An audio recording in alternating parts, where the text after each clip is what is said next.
Okay, today the topic which we are going to study is Elephant, the first chapter of your books.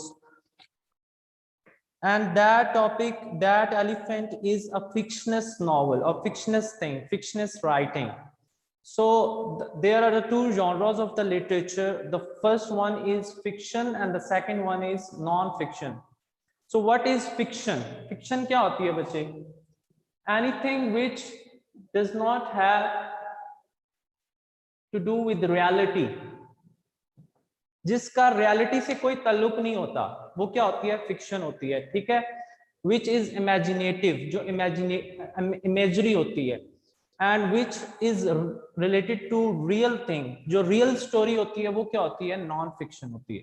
For example, in your life you have watch a movie like Spiderman, Batman. ठीक है, तो आपने इस तरह की movies देखी हैं, तो वो सब किस तरह की हैं? वो हैं फिक्शनस चीजें हैं। वो क्या है? फिक्शनस राइटिंग्स हैं, क्योंकि एक इंसान तो हाथ से जो है वो नहीं बना सकता जो है वेट। तो ये जो स्टोरी है एलिफेंट, ये भी क्या है? फिक्शनस है। और क्यों फिक्शनस है? इस स्टोरी में जो प्लॉटिंग है, इसकी सेटिंग है, वो क्या है कि एक एलिफेंट है जो अपने ओनर का बदला लेता है। ठीक है, so it is not possible कि एक एलिफेंट जो है वो किसी जो है इंसान से बदला ले सके। ठीक है, तो ये just it's kind of imaginative story. So आपके पास बुक्स हैं, आप अपना बुक्स का पहला पेज ओपन कर लें। ठीक है, revenge of fiction, starting from the first line. An old Burmese man tells this first-person story which takes place in the teak forest of Burma, Myanmar, when it was a British crown colony. So here is written a word Burmese. So Burmese क्या है? Like we are inhabitants of Pakistan, we are known as Pakistani. Same like the inhabitants of India are known as Indians. So the people which are the inhabitants of Burma, there is a country Burma, and Burma and Myanmar are the two names of a single country. So Burma के जो लोग हैं उनको क्या बोलते हैं? Burmese. Burma के जो रहायशी हैं उनको क्या बोलते हैं? बर्मीज। तो ये स्टोरी एक बर्मीज बूढ़ा शख्स बता रहा है। ठीक है, which take place when it was a British colony, जब यहाँ पे अंग्रेजों की एक कॉलोनी थी, अंग्रेजों का जो है दौर था। तो वहां पे क्या है? The British, the English person are ruling over Burmese. ठीक है, तो वो बर्मीज से काम करवा रहे हैं। ठीक है, in the first paragraph, this is just in the first page, this is just a plotting of a story और अ रीकैप ऑफ स्टोरी कि इस स्टोरी में क्या है।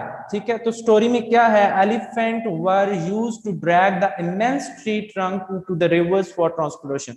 तो एलिफेंट्स जो है वो किस चीज के लिए यूज किए जाते थे? To drag the things, to drag the logs. ठीक है बच्चे, आप अंडरलाइन कर लें जो जो वर्ड्स में आपको जो है अंडरलाइन करवाऊंगा। आप सबसे पहले अंडरलाइन करें इमेंस।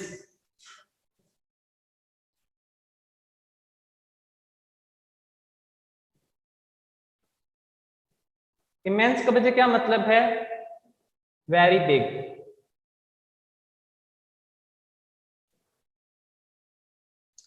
ओके, सो एलिफेंट्स जो है वो किस लिए यूज किए जाते थे? To drag the things like logs. Logs क्या होते हैं बच्चे? लॉग्स होते हैं लकड़ी के बड़े बड़े टुकड़े जो होते हैं।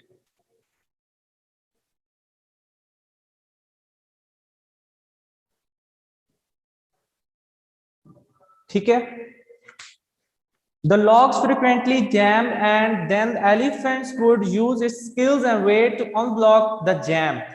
तो लॉग्स जो है वो ट्रांसपोर्टेशन के जरिए वो लेके जाए जाते थे। तो एलिफेंट यूज किए जाते थे जब जैम हो जाती है, मतलब वहां पे कोई जिस तरह लॉग्स हैं वो बड़े बड़े दरख्त हैं, वो उनकी जो ट्रांसपोर्टेशन के जरिए जब जैम हो जाते थे रोड्स, तो एलिफेंट यूज किए जाते थे to drag and to unopen the traffic. At this time, Burmese workers were under the control of English overseer Mackay and an unpleasant young man whom man called Mackay Thankin. ठीक है, तो ये क्या है? अब इसका पहला करेक्टर कौन है? The first character is, first character कौन है इसका? मैके थैंकिन। So who is मैकी थैंकिन? मैकी थैंकिन कौन है? जो इंग्लिश ओवरसीयर है, ठीक है, जो उनके ऊपर रूल कर रहा है, जो उनके ऊपर कमांड कर रहा है, उसकी अथॉरिटी में काम हुआ जा रहा है सारा। और काम करने वाले कौन है? बर्मीज, बर्मा के लोग। So the day before the story starts, Mackay had ordered the Burmese overseer to send one of his elephant to unblock the mass of jam log. तो दिन के आगाज में क्या हुआ कि मैके जो है थैंकिन, उसने क्या ऑर्डर किया बर्मीज को, किसी बर्मा के लोगों को क्या ऑर्डर किया कि आप जाके वो एलिफेंट यूज करें और वो ट्रैफिक जो है, वो जो लॉक्स की वजह से जैम है, ठीक है, उसको अनओपन करें। ठीक है। Afraid to disobey Mackay, the Burmese overseer had ordered his nephew on gentle elephant. अब उसके डर की वजह से, उसके हुक्म को जो है फौरी तौर पे हल करने के डर की वजह से उसने क्या किया? In a hurry he has sent his nephew to unblock the jam. तो उसने क्या अपने नेफ्यू को भेज दिया, ठीक है। और कौन से एलिफेंट पे भेजा? Shiv dog.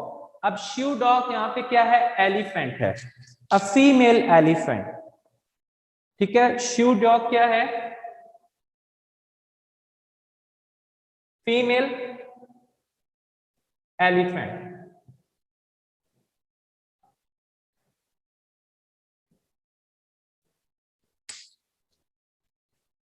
Okay, so while carrying out the order the nephew was killed by falling log। ठीक है, तो क्या हुआ कि वो जब कैरी कर रहा था उस लॉग को, तो उसके लॉग के गिरने की वजह से उसका जो नेफ्यू है he has died, वो उसकी डेथ हो गई। The story begins the storyteller begins his story just after the nephew has been। अब स्टोरी आपकी स्टार्ट हो रही है यहाँ से कि उसका नेफ्यू जो है जब उसका मारा गया, अब स्टोरी स्टार्ट्स होगी। And what will happen in the story that the elephant shiv dog will take a revenge from that English person, जिसकी कस्टडी में जो है वो उसका जो ओनर है, वो उसका नेफ्यू, वो जो मारा गया। अब वो जो उसका एलिफेंट है वो, because it has having a very affiliation with his owner, उसकी जो है बहुत ज्यादा एफिलिएशन थी, तो वो अब क्या लेगा? उससे रिवेंज लेगा। So starting from the first paragraph, I was staying the night as always in the Hastings Oak Tie। तो एज यूजुअल वो क्या कह रहा है कि मैं जो है जहाँ पे नाइट स्पेंड करता था, मैं खड़ा हुआ था जहाँ पे मैं होता हूँ, हैस्टिंग ओक टाई। अब हैस्टिंग ओक टाई क्या है? टाई बच्चे बोलते हैं, जो आपकी बुक पे भी एक बने होगी, इस लाइक जो झोपड़ी जो है, ठीक है, ये जो लकड़ी के बांसों के ऊपर जो बनी हुई कॉटेज टाइप, ये क्या है? इसको बोलते हैं टाई, ठीक है। We ate a sparse meal and afterwards I stepped out to smoke a cheroot। ठीक है, तो वो क्या कह रहा है? स्पार्स। स्पार्स अब क्या चीज है?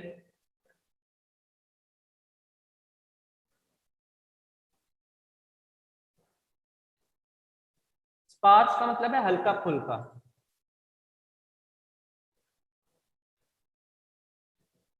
तो वो क्या कह रहा है कि उन्होंने हल्का फुल्का जो है वो खाना खाया और वो बाहर गया अपनी उस झोपड़ी से, और उसने एक सिगरेट सुलगाया, ठीक है। Cheroot is kind of a cigarette, ठीक है, चिरोट कहते हैं सिगार को।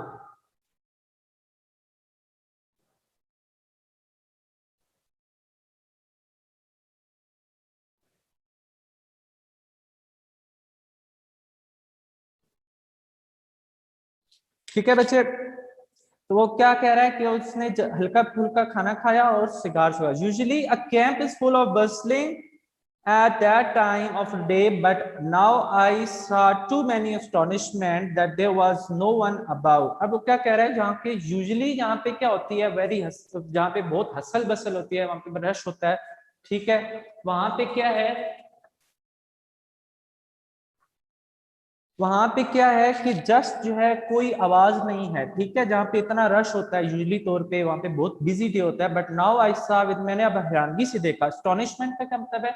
मैंने अब हैरानगी से देखा, that there was no one about, I could hear nothing but frogs and owls and the feathery flapping of great jungle moths। तो वो क्या कह रहे हैं? जहाँ पे इतनी हसल बसल होती है वहां पे अब क्या है? जस्ट कोई आवाज नहीं है, just the sound of frogs and owls and the moths hares. Moths क्या होते हैं, जो जंगल में कीड़े होते हैं, छोटे छोटे कीड़े होते हैं, वो क्या है, उनको कहते हैं मॉथ्स। ठीक है, मॉथ्स का क्या मतलब है, स्मॉल इंसेक्ट्स।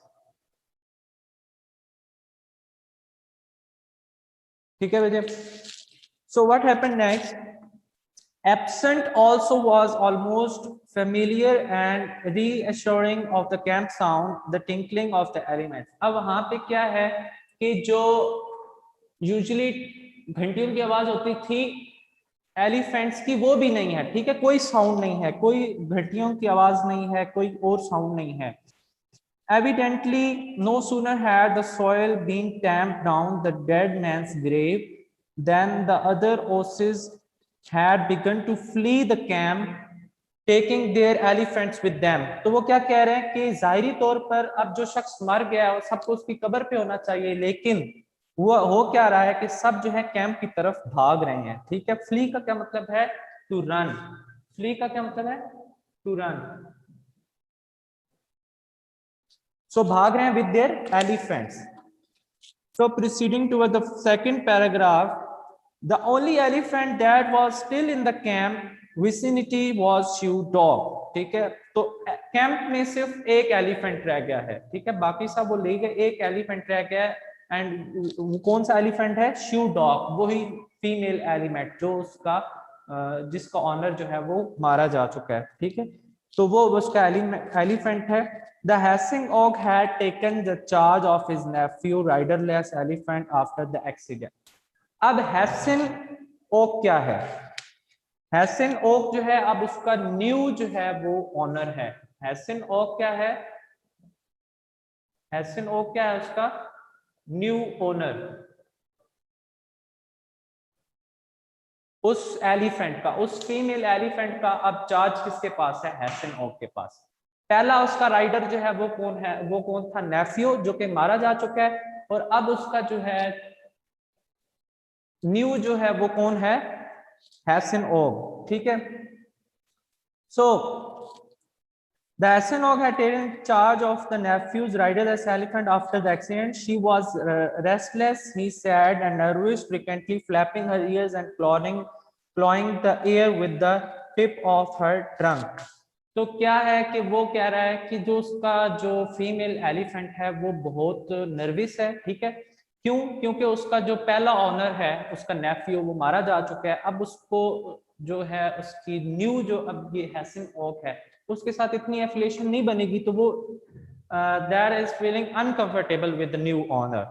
तो क्या है, वो क्या करता है अब, this was neither uncommon and unexpected for elephants, is above all creatures have habit of feeding। अब जो ये हरकतें ऊपर कर रहा है वो जो फीमेल एलिफेंट है वो अपने कानों को क्लॉइंग कर रहा है। ठीक है, उनके अपने कानों को फ्लैपिंग कर रहा है। ठीक है, जो हाथी करते हैं, जिनको यूजुअली उनकी रूटीन होती है। ठीक है, तो यहाँ पे क्या कह रहे हैं, ये तो नॉर्मली कोई हर जानवर की जो है रूटीन होती है, हैबिट होती है। So pronounced and upheaval, as the absence of the long familiar handler can put even the gentlest elephant out of temper, often dangerously so। अब ये क्या कह रहे हैं, upheaval का क्या मतलब है, तेजी से हलचल जो होनी शुरू हो जाती है, upheaval।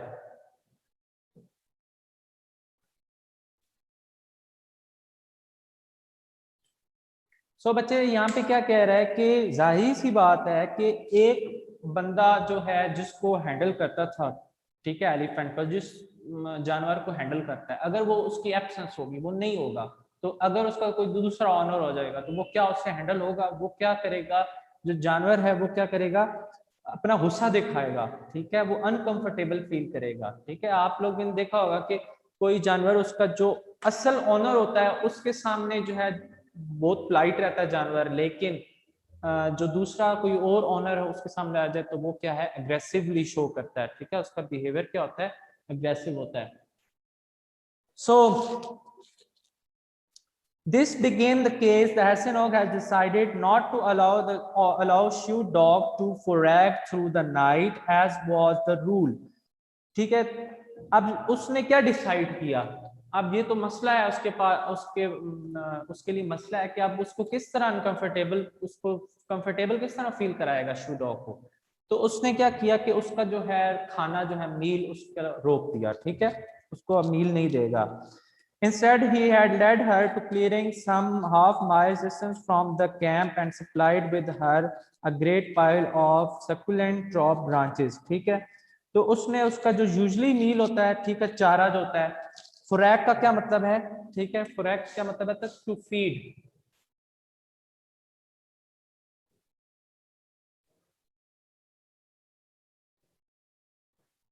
तो उसका जो मील है उसने बंद कर दिया, उसकी जगह उसने क्या दिया, उसे सकुलेंट ट्री टॉप ब्रांचेस दी। सकुलेंट का क्या मतलब है, जो जूसी टाइप की जो दरख्त की शाखें होती हैं वो उसने उसको खाने में दी।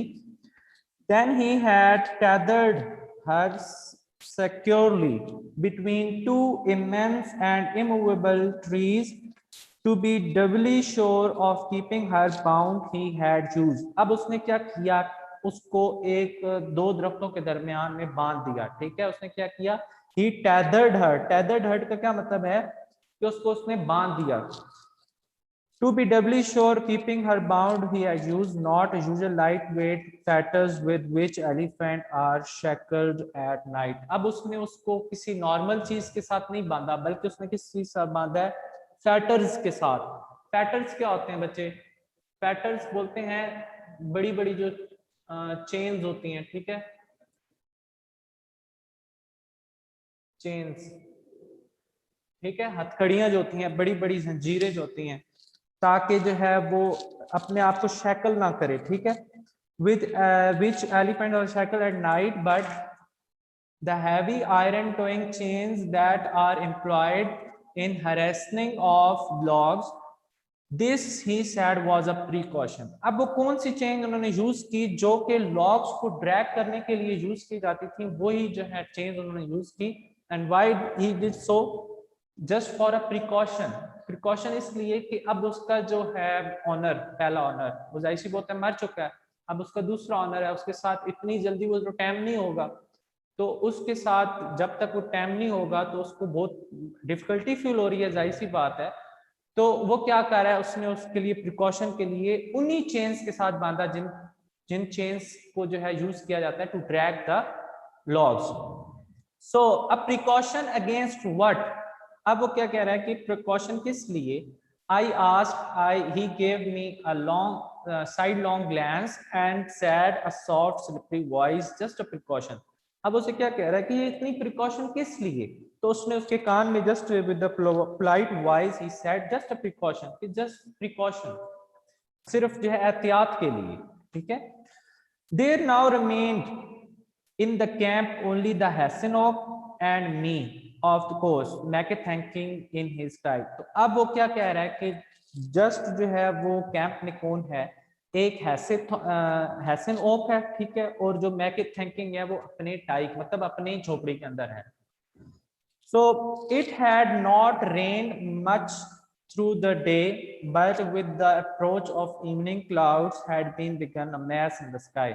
तो वो क्या कह रहा है कि पहले तो बारिश नहीं हुई इतनी, ठीक है, लेकिन अब जो इवनिंग आ रही है, मतलब शाम जो होने लगी है, तो क्लाउड्स का जो मैस है ऊपर क्लाउड से लग रहा है कि अब बारिश आएगी, ठीक है। And by the time I blew my lamp out and rolled out my mat, there was not a star be seen। अब उसने क्या किया कि अपना जो लैंप है उसको बुझाया, ठीक है, और अपनी जो मैट है, मैट जो चटाई है उसको रोल किया, और जो है उसने कहा कि उस आसमान पे कोई तारा भी नजर नहीं आ रहा। Soon the storm broke, rain came pouring down, the thunder went pealing back and forth across the valley। तो यहाँ पे क्या कह रहे हैं कि सुन, अब उसी वक्त क्या हुआ कि तूफान आ गया, ठीक है, बारिश स्टार्ट हो गई। And pouring down the thunder went pealing back the forth across the valley, ठीक है। तो pouring का क्या मतलब है, पीलिंग का क्या मतलब है, लाउड रिंगिंग ऑफ बेल्स, ठीक है। तो अब जाहिर सी बात है जब बारिश स्टार्ट हुई और आंधी तूफान आई, तो वहां पे जितने भी हाथी बंधे हुए थे वो उनके अंदर हसल बसल स्टार्ट हो गई, ठीक है, तो उनकी घंटियों की आवाज आना स्टार्ट हो गई। I had been asleep perhaps an hour और 2 when I was woken by trickle of water। तो क्या कह रहा है, मैं शायद ही 1 घंटा सोया था या 2 घंटे सोया था।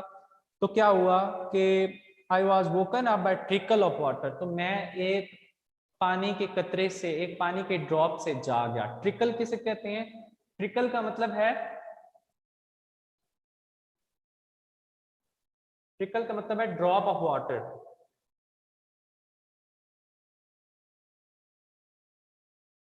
ठीक है, ट्रिकल का क्या मतलब है? Drop of water. वो क्या कह रहा है कि मैं हार्डली 1 घंटा या 2 घंटे सोया था, तो जस्ट एक ड्रॉप ऑफ वाटर की वजह से मेरी आंख खुल गई। Leaking through the bamboo roof. और वो ड्रॉप ऑफ वाटर आया कहाँ से? उसकी जो झोंपड़ी है, वो जो टाई है, उसके ऊपर जो है कोई सुराख की वजह से। ठीक है, लीकेज की वजह से उसके जो बैम्बो रूफ है, उसकी छत से एक ड्रॉप जो है वो लीक हो रहा था, तो उसकी वजह से उसकी आंख हो रही। बच्चे, we will read the further chapter the next class. there are only 4 paragraphs are remaining, so you have to learn and understand this explanation which I have narrated in front of you. So now I am just opening your cameras one by one. If anybody is having any question, he may ask. Okay, you are not allowed to speak abruptly. Just I am opening your cameras individually.